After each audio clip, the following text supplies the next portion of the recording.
A escutativa e o respeito são a base de qualquer diálogo verdadeiro. Escutar de verdade é mais do que ouvir palavras, é estar presente, aberto a compreender o outro.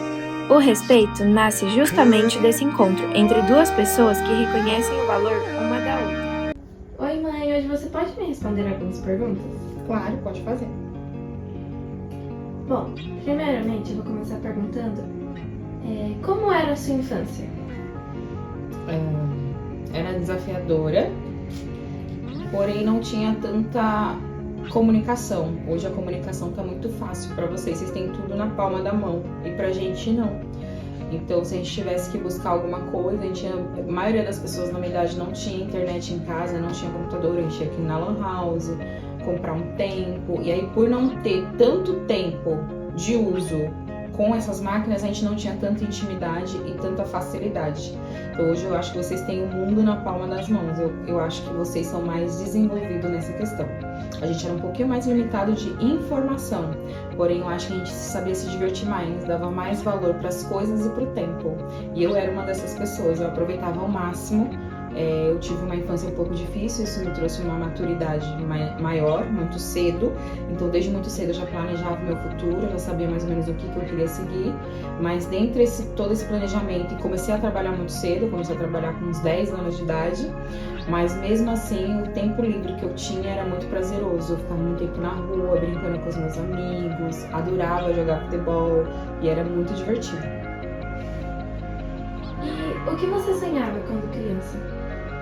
Eu sonhava num mundo mais igualitário, assim, na minha cabeça eu achava que ia existir um mundo onde todo mundo ia ter a mesma condição financeira, ia ter as mesmas possibilidades, os mesmos acessos, e não é assim que funciona. O pobre ele pode crescer, ele com certeza cresce, mas se ele se esforçar muito, e a corrida pra gente é muito mais árdua. Essa história de que um dia tem 24 horas pra todo mundo, pra mim não convém. É só você comparar uma mulher e um homem, uma mulher que tem filhos e um homem numa mesma vaga. Provavelmente ele vai chegar em casa, vai descansar e tem alguém para cuidar dele. A mulher vai chegar em casa, vai limpar, vai passar, vai cuidar dos filhos, e aí eles vão competir na mesma categoria, ela um pouco mais esgotada, estressada, e ele com um planejamento mais elaborado. Não que seja totalmente assim, né? Funcione sempre assim, mas é a maioria. Agora eu vou perguntar mais sobre a sua carreira profissional, tá bom? Na sua opinião, quais foram os maiores desafios que você já enfrentou no ambiente de trabalho? Relacionamento. Acho que em qualquer área, em qualquer âmbito, em qualquer profissão, o saber se relacionar com pessoas, acho que é a chave. Se você sabe se relacionar com pessoas, você vai se dar bem em qualquer área. O mundo é relacionamento, tanto amoroso, quanto amizade, quanto profissional. Abre portas, te facilita muita coisa. Então, acho que quando você tem essa visão e essa mente, tudo é mais amplo, é mais fácil. E tudo se abre, né? E eu não tinha essa visão. Eu era uma adolescente mais ríspida, não gostava de criar relacionamentos. Eu era uma adolescente mais grosseira, arrogante, achava que eu conseguia tudo sozinha, e a vida me ensinou que não é bem assim. Hoje em dia, um dos temas que eu mais gosto, é uma das coisas que eu mais executo no meu dia, o relacionamento. É você olhar para a pessoa, ouvir, conseguir enxergar defeitos e qualidades e conseguir trabalhar com ela num ambiente profissional, amoroso e pessoal. Mas você acha que você já enfrentou alguma dificuldade apenas por ser mulher? Várias dificuldades apenas por ser mulher. Há pouco tempo mesmo eu acabei participando de um processo seletivo para coordenação da onde eu tô, e é muito nítido as falas, né? Ele tem perfil para ser coordenador, entendeu? Sem avaliar de fato as qualidades das pessoas que estão ali dispostas a participar. Isso são falas de pessoas de fora. Então, volta e meia a gente escuta, não só eu, como as outras mulheres que estavam lá. Pareceu que os homens estavam bem à frente. Ele tem perfil. E é muito complicado, porque a gente já vai um pouquinho meio que insegura. Eu acabei de falar das dificuldades que a gente tem fora do serviço, e às vezes a construção, a cultura já faz a gente ir para uma vaga dessa com uma percepção de talvez eu não dê conta. Porque é muita coisa, eu tenho casa, eu tenho marido, eu tenho filho. Ou numa entrevista de emprego, a pessoa perguntar pra você: você é mãe? Sim. E com quem você vai deixar sua filha? Não perguntaria isso para um homem. Você pode me contar sobre a sua trajetória profissional? Onde você trabalha? Qual cargo você exerce? Bom, eu comecei muito cedo na área comercial e desde então eu me apaixonei.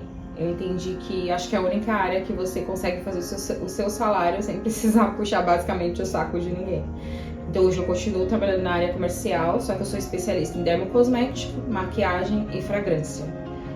Tenho vários cursos na área e é uma área que me traz muita satisfação. Trabalho com um grupo muito grande, um grupo chamado L'Oréal, que cuida de 16 marcas de luxo. Dentro da onde eu trabalho, fora, a gente tem em torno de 38 marcas.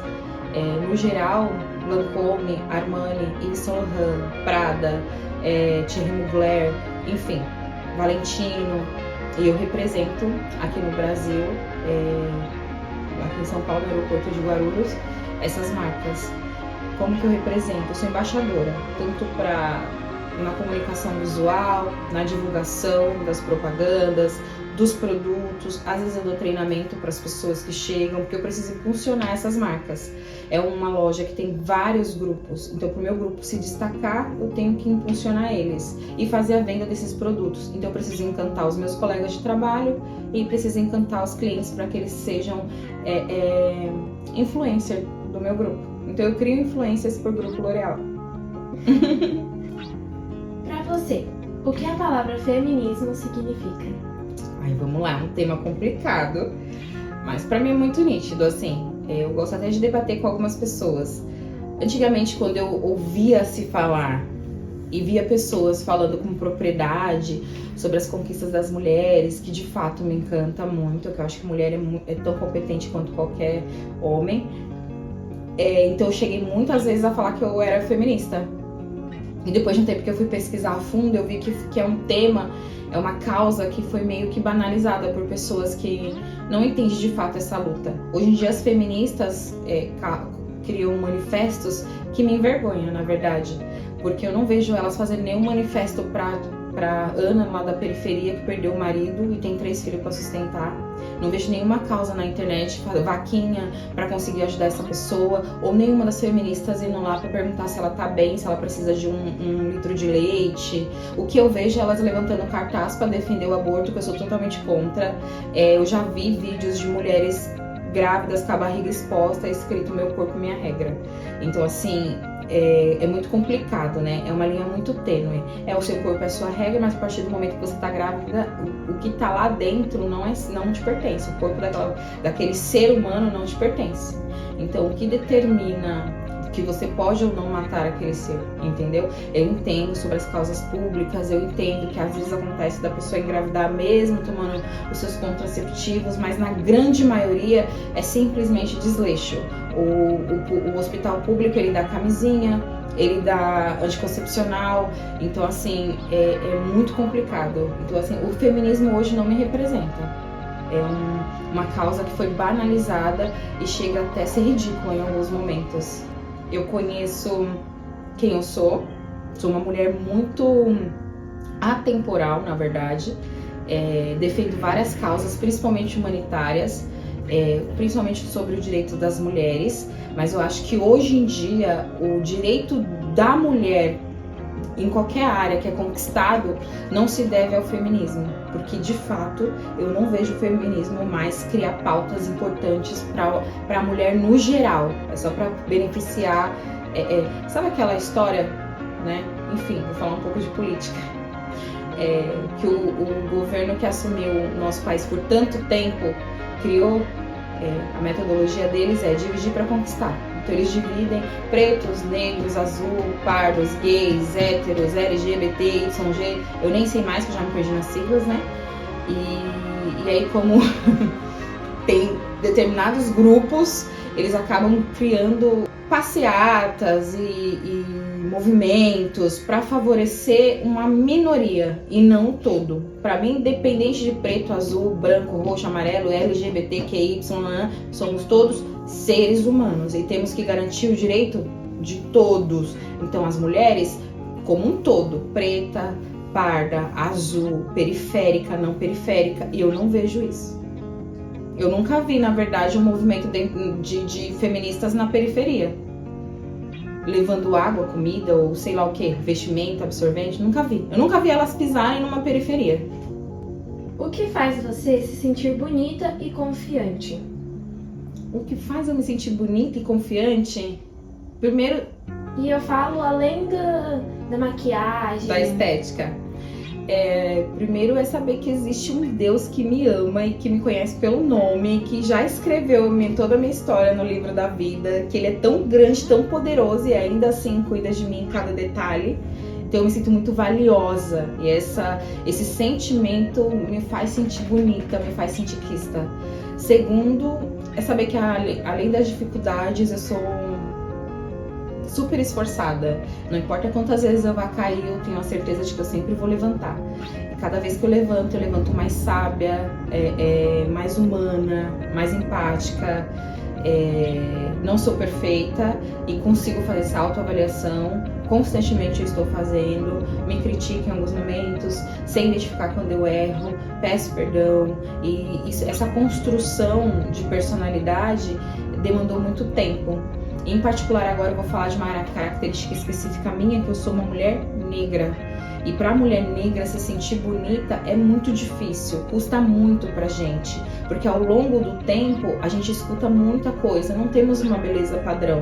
É um cabelo crespo, é uma pele mais escura, enfim, são determinados fatores. Então pra gente essa construção de personalidade, a gente se sentir confortável em nós mesmos, na gente mesmo, demanda muito esforço, sacrifício.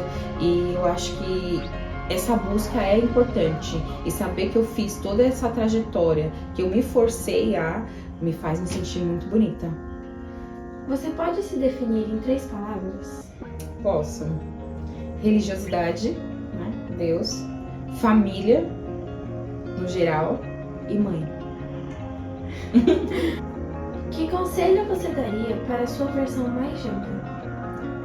Fica tranquila, vai dar tudo certo. Você tem uma rede de apoio incrível. Deus te colocou numa família maravilhosa. Pode ser que esteja tudo indo de mal a pior, que você não vai conseguir nada, que as dificuldades vão te vencer, mas não vão não. O que importa é o amor do próximo, o amor da sua família e a união. E por fim, o que você gostaria de dizer para todas as meninas e mulheres que estão ouvindo isso?